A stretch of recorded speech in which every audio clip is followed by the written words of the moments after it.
Stop playing with them, Hi, I'm Nicola Cairncross. Welcome to my podcast. This is where we talk about entrepreneurship, digital marketing, being a digital nomad, and much, much more. I really hope you enjoy the show. Triage your business. Today we're diving into a topic that's near and dear to my heart, triaging your online business. It's dear to my heart because really I must have done a few hundred of these in my time, and I really enjoy pointing out the quick wins. Many great business associations have started with the words, "Can you just take a look at my website?" If your online business isn't performing as well as you'd like, it might be time to take a step back and figure out what needs fixing first.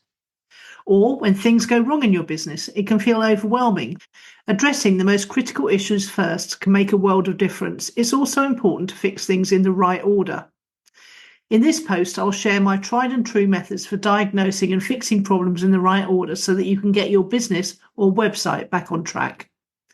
Here's a look at how to triage your online business effectively. Step 1, analyze your website's clarity. The first thing I look for in any website audit is whether it's immediately clear what the business does. When visitors land on your site, they should instantly understand your business's value proposition. Ask yourself, is it clear what my business offers? Is there a compelling ethical bribe to capture emails? Is the call to action, CTA, obvious and enticing and ideally above the fold? Action point. Create a straightforward and compelling message on your homepage. Use headlines and visuals to communicate your value proposition quickly. Step 2. Check your navigation and user experience. A confusing website can turn potential customers away faster than you can say bounce rate. Ensure your navigation is simple and intuitive. Your call to action, CTA, should be prominent and easy to find. Action point. Conduct user testing to identify pain points in your website's navigation. Simplify your menu and ensure your call to action stands out. Test on both desktop and mobile. Step 3. Review your analytics. Google Analytics is your best friend when it comes to understanding how visitors interact with your site. Make sure it's installed and that you regularly review key metrics like bounce rate, session duration, and conversion rates. Action point. Set up Google Analytics if you haven't done it already. Regularly review your data to identify trends and areas for improvement. Step 4. Focus on your lead product. Your lead product is the gateway to converting visitors into customers. It should be prominently featured and easy to purchase. Avoid overwhelming visitors with too many options. Action point. Highlight your lead product on your website's thank you page and explain its benefits clearly. Simplify your product offerings to avoid customer confusion. Action point. Highlight your lead product on your website's opt-in thank you page and explain its benefits clearly. Simplify your product offerings to avoid customer confusion. Step 5. Understanding your traffic numbers. Direct marketing principles dictate that only 1 to 3% of visitors will take action at each stage of your funnel. A funnel being an opt-in, an initial purchase, a higher level purchase, and a top level purchase. This means that you need a substantial amount of traffic to achieve your sales goals. Action point. Use content marketing and paid advertising to drive traffic to your website. Focus on platforms like YouTube, Instagram, and TikTok where visual content thrives. Bonus, real-life success story. One of my most significant successes was conducting a website audit for a private bank in London.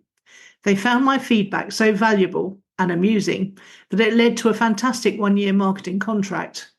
This story underscores the importance of detailed, honest feedback and the opportunities it can unlock. Suggested action list. 1. Clarify your message. Ensure your website clearly communicates your business's value proposition. 2. Simplify navigation. Make it easy for visitors to find what they need and take action. 3. Utilize analytics. Regularly review your Google Analytics data to make informed decisions. 4. Highlight lead products. Feature your lead product prominently to guide visitors toward a purchase. 5. Drive traffic. Use content marketing and paid ads to increase your website's visibility and reach. Recommended reading. 1. Attract 3.0 by Nicola Cairncross. Great marketing makes selling superfluous. Here's my guide to doing that. 2. Jab, Jab, Jab, Right Hook by Gary Vaynerchuk. Master the art of social media marketing. 3. The Lean Startup by Eric Ries. Adopt a scientific approach to creating and managing successful startups. 4. Day Trading Attention. How to actually build brand and sales in the new social media world by Gary Vaynerchuk. That's his brand new book and I highly recommend it. Conclusion. Fixing your online business in the right order can transform it from struggling to thriving. By prioritizing clarity, navigation, analytics, lead products, and traffic, you'll be well on your way to success. If you need help, feel free to drop your business name and URL in the comments of this blog post, and I might feature your website in an upcoming audit. Until next time, keep pushing forward and don't hesitate to reach out in the comments here or on YouTube with any questions. The value of focus. While I'm perfectly capable of hyper-focus for hours at a time, I'm also the queen of getting distracted. Sometimes I have to go back 10 tabs to remind myself what I'm supposed to be doing. Working on social media does not help one bit, and entrepreneurial personality types are notoriously flibberty-gibbets when it comes to staying focused. So, how do you cope with all the business ideas you see every day? Entrepreneurs are shocking for seeing opportunities everywhere, just everywhere. I'm getting better as I get older, but I have to fight against it all the time, weighing up each new temptation against my strengths, skills, and aptitudes. The entrepreneurial allure of multiple opportunities can lead to a scattered focus, diluting your efforts and reducing the likelihood of success. Understanding the importance of focus and implementing strategies to maintain it is crucial for sustained growth and achievement. The power of concentration. One of the most influential books on this topic is Focus by Al Ries. The book provides a cautionary tale for entrepreneurs tempted to diversify too soon. Ries argues that companies that concentrate on their core products and services are more successful than those that spread themselves too thin. This principle resonates deeply with my experiences coaching new clients. Many entrepreneurs try to cater to everyone, offering a wide range of products or services. However, this approach often leads to mediocrity in sales. Instead, by identifying your ideal customer and focusing on your most profitable offerings, you can build a stronger, more sustainable business. Practical strategies for maintaining focus. To implement this strategy, start by clearly defining your core product or service. This is your lead product, the one offering that you can sell profitably and consistently. Without a successful lead product, you don't have a business. Next, identify your ideal customer. This isn't just anyone who might buy your product, but those who will benefit most and provide repeat business. Understanding your ideal customer helps tailor your marketing efforts and product development, ensuring you meet their needs more effectively. Another practical tip is to create a not-to-do list. This list should include tasks and opportunities that, while potentially beneficial, do not align with your core focus. By consciously avoiding these distractions, you can dedicate more time and resources to what truly matters.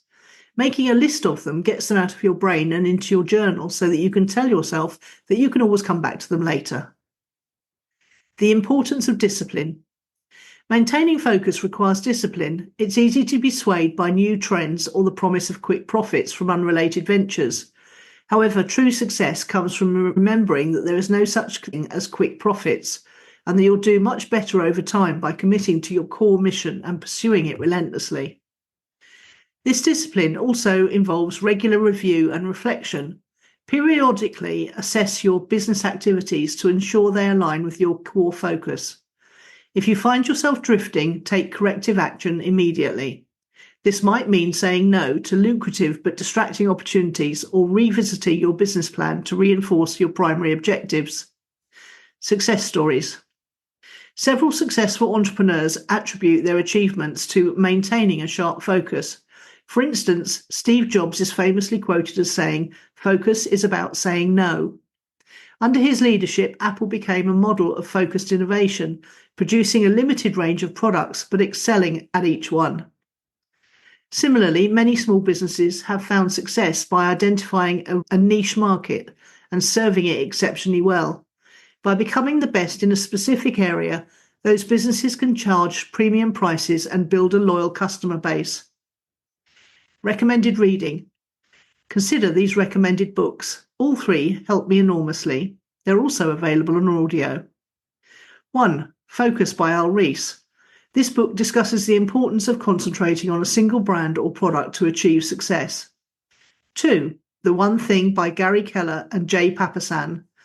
It explores the benefits of focusing on one thing at a time to achieve extraordinary results. 3. Deep Work by Cal Newport. This book delves into the concept of focused work and how it leads to increased productivity and success. Conclusion. The lessons from maintaining focus highlight essential principles for any entrepreneur. By concentrating on your core offerings and ideal customers and avoiding distractions, you can navigate the entrepreneurial journey more effectively. Stay disciplined in your approach and regularly review your progress to ensure alignment with your primary objectives. These strategies will help you build a more resilient and successful business. This post was inspired by one of the 25 lessons from my new book, A Better Entrepreneur. A beady eye. As an entrepreneur, the ability to spot new business ideas is invaluable. Most of my own business ideas have come from scratching my own itch, but the world around us is filled with opportunities. By keeping a beady eye out and keenly observing your environment and paying attention to your own reactions, you can uncover unique business concepts or even better ways to do existing businesses. But how can you harness your natural attraction to novelty and your drive for efficiency to identify promising business ideas just by observing the world around you? The power of observation. Observation is a fundamental skill for entrepreneurs. By paying close attention to trends, behaviours, and pain points, you can identify gaps in the market and potential business opportunities. Adapting a mindset of curiosity is essential. Always ask questions about why things are the way they are and how they could be improved. Keep a journal or digital notes of interesting observations, trends, and ideas, reviewing them regularly to spot patterns and potential opportunities. Engaging with people, customers, employees, and other entrepreneurs can provide invaluable insights from different perspectives.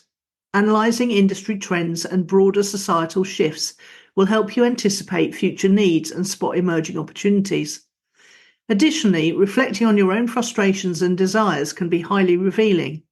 If something bothers you or excites you, there's a good chance others feel the same way, and this can sow the seed of a new business idea. The role of novelty and efficiency. Entrepreneurs are naturally drawn to novelty and efficiency, a combination that can be a powerful tool for spotting new business ideas. Embracing novelty means being open to new experiences and ideas. Attend events, try new technologies, and explore different industries to spark creative ideas. Seeking efficiency involves looking for inefficiencies in existing processes and thinking about how they can be streamlined, as solutions to common problems often lead to business success. Experimenting with new ideas on a small scale, such as prototyping and piloting new concepts, provides valuable feedback and helps refine your ideas. Leveraging technology to gather and analyze data can offer insights into what people are looking for and the problems they face. Lastly, staying adaptable and being willing to pivot and adapt your ideas based on what you observe and learn is crucial for seizing opportunities as they arise. Learning to spot opportunities. By adopting a curious mindset and paying attention to your surroundings, you can develop the skill of spotting business opportunities. When you encounter a problem or inefficiency, think about potential solutions and how you might address them. Engaging in regular conversations with your target audience can provide direct feedback about their challenges and the solutions they wish existed. Analysing current trends using tools like Google Trends and social media platforms can help you identify gaps or underserved areas across these trends. Developing simple prototypes of your ideas and testing them with a small group of users will allow you to gather feedback and iterate on your concepts, leading to more refined and successful ideas. Practical action steps. Dedicate time each day to observe your surroundings and take notes on anything that stands out. Adopt a problem-solving mindset and think about potential solutions to the problems and inefficiencies you encounter. Engage in regular conversations with your target audience to gather insights about their challenges and desired solutions. Use tools like Google Trends and social media analytics to analyze current trends and identify gaps or underserved areas. Develop simple prototypes of your ideas, test them with a small group of users, gather feedback, and pivot or iterate on your concepts. Conclusion. Spotting new business ideas is a skill that can be developed through observation and reflection. By adopting a curious mindset, embracing novelty, seeking efficiency, and leveraging technology, you can identify and seize opportunities in your environment. Pay attention to your own reactions and the world around you, and you'll be well on your way to discovering your next big business idea. Recommended reading: Blue Ocean Strategy by W. Chan Kim and Renee Maubourne. Learn how to create uncontested market space and make competition irrelevant. 2. The Innovator's Dilemma by Clayton M. Christensen. Understand how disruptive innovations could create new markets and value networks. 3. Start with Why by Simon Sinek. Discover the importance of understanding your purpose and how it can drive innovative business ideas. And now we're going to go on to my interview with Greg Porter. Everyone's been commenting on how good it is listening to Greg talk, and I really enjoy it myself. I really hope you enjoy it as much as I did. Yeah, exactly. They should be looking at the business from the point of view of the business has to stand on its own 2 feet. And if they are going to put money into the business, look at a way of structuring that so that they're protecting their home and other assets they've got, and have other things outside of the business. Don't have just the business.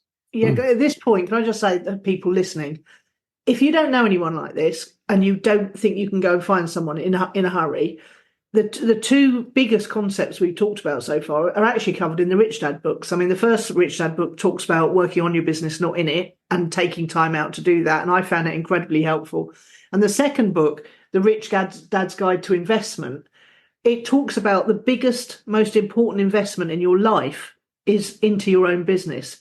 And the last third of the book talks about exactly the concepts that Greg's talking about here. You probably never even read the book because it's a bit dull, but it talks about how the most important investment is your business and how you must detach yourself from your business and look at it as an investor would, rather than your baby, it being your baby. And it was incredibly powerful what Greg's saying here. Well, there's people I've spoken to who they're in trouble. Their business is in trouble. And I'm talking about in the last 15 years, there's been numerous people that I've tried to help because I want to help people, because I understand where they are, how they got there, and what they're going through. And it's a horrible place to be, isn't it? And, people say to me, well, what do you think my business is worth? And I go, well, it's not worth anything. And then there's this silence. And then they go through the emotional to and fro in a fraction of a second of, that's really upset me. But hang on a second, I am here to listen to him. But that's really upset me. But I am here to listen to him. And they, and it's like you can hear the little fuses going boo, boo, boo in their head. So why do they think their business is worth something and it isn't? Because they're in love with their business. Yeah. And they don't know how to value a business. And how do you value a business? How anyone values a business is on track record, profitability, and the asset base. So if you've been in business, and I'm not giving you a formula to value a business, I'm just giving you the fundamentals of how people look at it. Because businesses are all valued in different ways in different sectors. And I'm not in that business of valuing businesses. Good God, no. The last thing I would want to do right now is buy any business off of anybody. Because the worst time, in my opinion, to buy a business, unless you're obviously a massive, massive company. But so what you do is you say, right, up business. Yeah, hoovering up businesses. I'm talking about, sub 10 million turnover, which is the small, tiny little businesses. But of course, we all think, if I turn over £1 million next year, I'm a big, important business person. But actually, you're not. You don't even register on the scale. You're a nobody. You're nothing. No one's interested in you. I'm talking about from the corporate big player level. All it is, if you're at that level of business, which is a fabulous level of business to be at, because if you're running your own business and you're turning over £1 million a year, you're doing fabulously well for you and your income. And there's loads of ways that you can make more money out of your business with less hassle, because you're maneuverable, you're small, you're agile. Yeah. You can change your product range. You can change your audience. You can adapt your marketing. You can introduce new products. There's lots of ways you can do. Yeah. But I'm talking about on the big corporate scale, no one's going to buy a business turning over £1 million unless it's some AI or revolutionary product. But we're all in love with our business. And of course, how it's valued is they take the turnover over the last 2, 3, 4, 5 years. They take the profitability over the last 2, 3, 4, 5 years. And they want to get whatever they pay you for the business, they want to get back within the next 2, 3, 4, 5 years. So if you're making £100,000 a year every year without, they're going to want to give you £200,000 to £400,000 for that business, tie you up in very complicated purchase agreement, which is the value of the business is tied into what happens in the future. Because if they give you £200,000 and next year you turn over 10 grand, they've, had a bath, haven't they? So it's selling a business is awful. I've done it twice and it's terrible. I would never do it again. But most people think their business is worth more than it is because they're in love with the business. I heard a really interesting factoid this week. I was listening to James Sinclair on YouTube. I don't know if you know him. He's really good. I've heard of him. I think I've seen him. Yeah, he's very lively. He was saying that he's done some analysis about all the businesses that employ people, and apparently because a lot of businesses own more than one business that employ people. So, for example, he's got about 5 different businesses that employ people. He says if you boil it down, the amount of businesses in this country that actually employ people it's not that much. It's between 500 and 1,000 businesses that employ more than I think it was more than 50 people. It might have been, but his point was that it takes so much to get to a point in a business where you actually employ people and create jobs. It's only a very, very tiny number of businesses in the country that do that. I thought that was really shocking. Oh yeah, that doesn't surprise me at all, to be honest. It's all about being a lean, mean, money-making machine. It's all about streamlining everything down to, it's like the guys I saw recently, these young lads.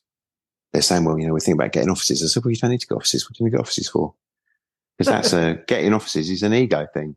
Yeah. And it's so difficult because most people that want to be in business are egotistical. And I was one of the worst. Don't get me wrong. I'm not making excuses for my behaviour. And of course, what you want is you want to be the big successful business. Come and see my factories. Come and see my offices. Come and see my equipment. Look at my machinery. Look at my plant. And we've just bought this big machine. And aren't we clever? And it's not about that. It's maths. That's all it is. It's just maths. So it's about making your costs as low as possible and your revenue as high as possible and your margins as high as possible. And there comes a point every business gets to an optimum level where if you increase your turnover, your gross profit will drop. The percentage of gross profit will drop. Now, the amount of money that you make might increase, but your gross profit level drops.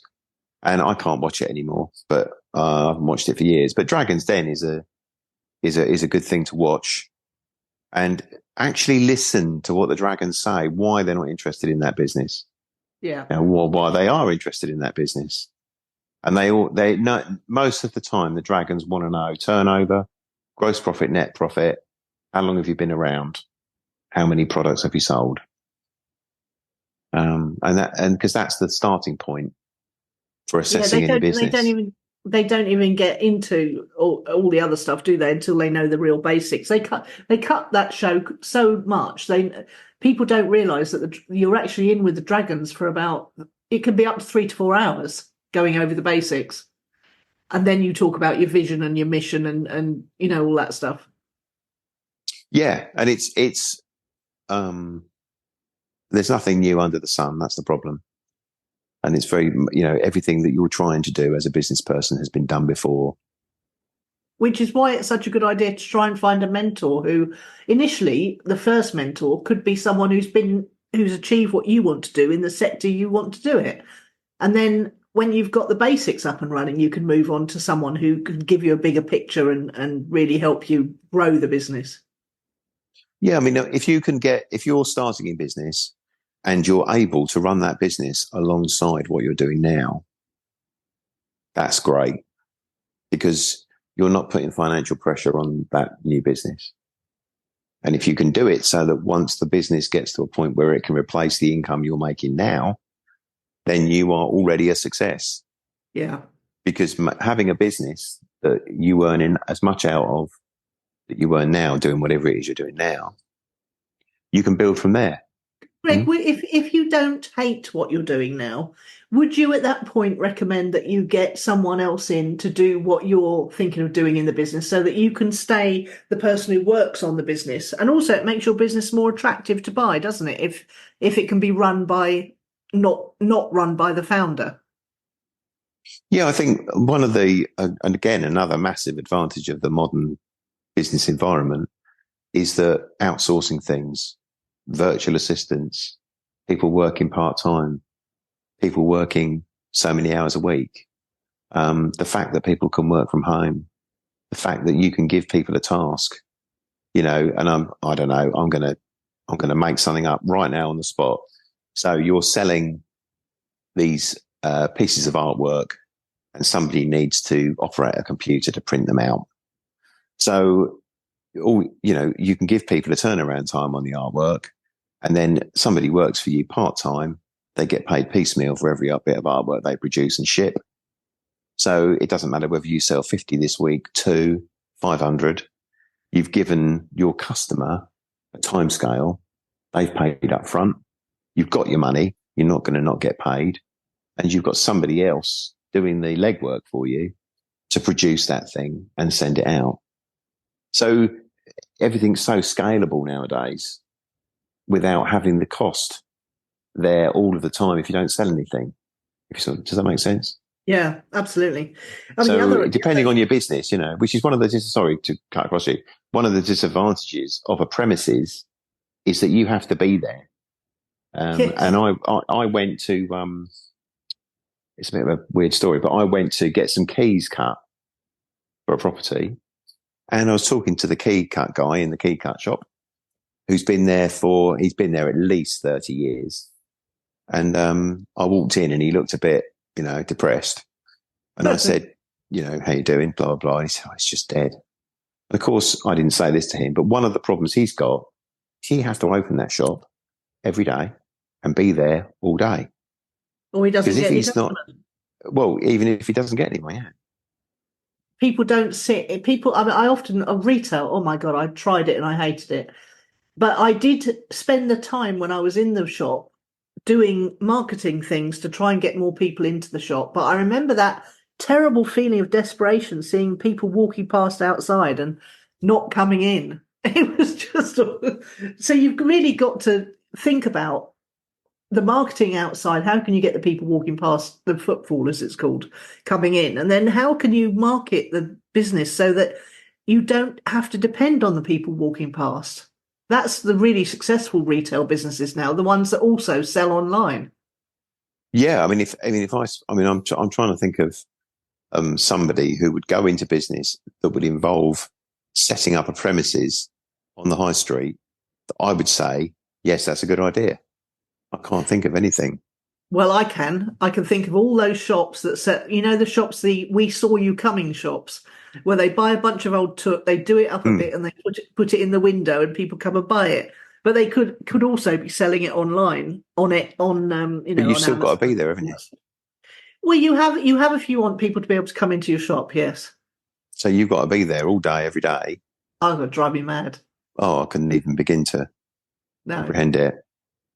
But this is part of the beauty of the modern business world, is that you don't, I would rather take the rent that I would pay for that shop, for the I Saw You Coming shop, and put that money into marketing online and have a really cheap basic warehouse somewhere, and we're only open on Fridays and Saturdays. And if you want to come and look at anything, you book an appointment. Yeah. That's how I do it. People are so scared to change the way that things are done. I mean, I used to work in Gray's Antiques in just the back of South Milton Street, and there's lots of little antique dealers in there, and they stood in there a lot. But a lot of them did do this appointments only thing, and a lot of them swiftly embraced the whole point of having a shop online as well. But there's a lot of people who are so ingrained in the way things are done in our industry that they won't even consider changing their minds. Or offering something new or something different.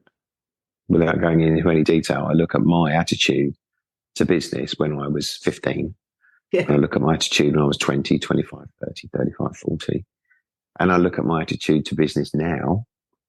And there's so many ways to make money without having a business. You don't need to have a business depending on your situation. And even to the point of, I don't do it, but I would presume that I could make some money doing something along the lines of some sort of consultancy I have in the past. But again, there's no premises, there's no staff, there's no equipment, there's no plant, there's no machinery, there's no vehicles. No. And you've been through as well, haven't you? All the machinery and equipment. And the thing is that it's all about how much money you're actually making at the end of the day, depending on what industry you're in and what you want to do. But don't get me wrong, if you're going into something and you're doing it as a vocation because you love it and you don't want to make money, well, that's what we call a hobby, isn't it? Paid hobby. So it's what I hate to see is people jumping in with both feet. They remortgage their house, invest some money into a business, when actually what they're doing is they're just putting money in the pockets of landlords and refurbishment people and staff that are sitting around doing nothing all day. Paying other people first, I call it.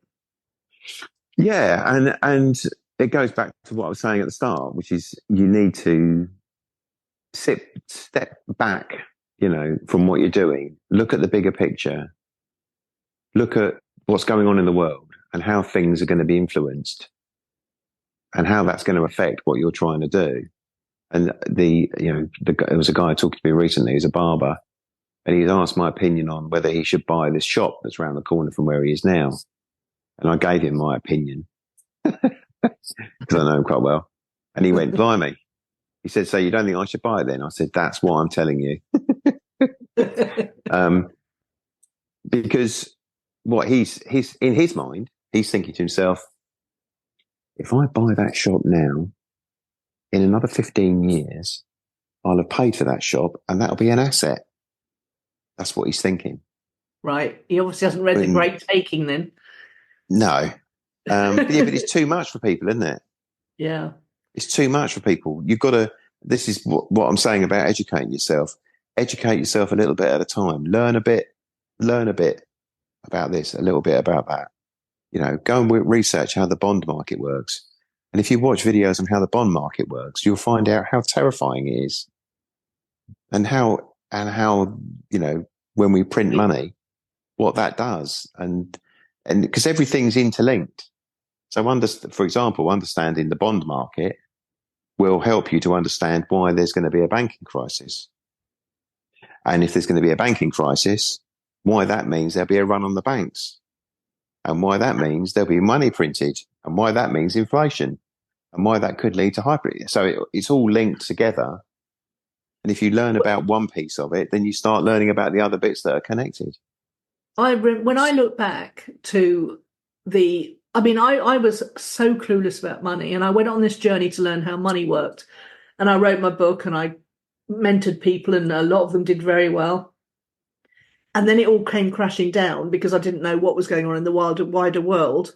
But I still, over the next few years, all I could concentrate on was getting a business up and running again and making a living. And then suddenly, 2020, we started to look into what was happening medically. And then that uncovered a whole level of deeper understanding about what was really going on in the world of money, beyond just how to run a business well and how to, how to survive in the world of business. It all became a lot bigger and a lot clearer about why it was so hard to make a business work. And what's coming in the next few years is really what I want to move on to now, because we both know a lot of what I call, ordinary businessmen. Not that anyone who's in business is extraordinary, really, but people who don't know what's going on. If you had to give them 3 to 5 really important things they need to do now to best prepare them for what might be coming, what would you say to them? What would you say to someone who owns a bar, a restaurant, a retail establishment, perhaps a service business that's employing 5 people? What would you tell these people right now? Stay tuned for part 4 of this exciting interview with Greg Porter and find out what he recommends in order to help your business survive over the next few years. You've been listening to Nicola Cairncross of nicolacarenext.com. Well, I hope you enjoyed the show today. We've got lots of resources on the website, so do come over to check them out. And by all means, feel free to book yourself into my diary at nicolacarenext.com/diary. I love to talk to entrepreneurs.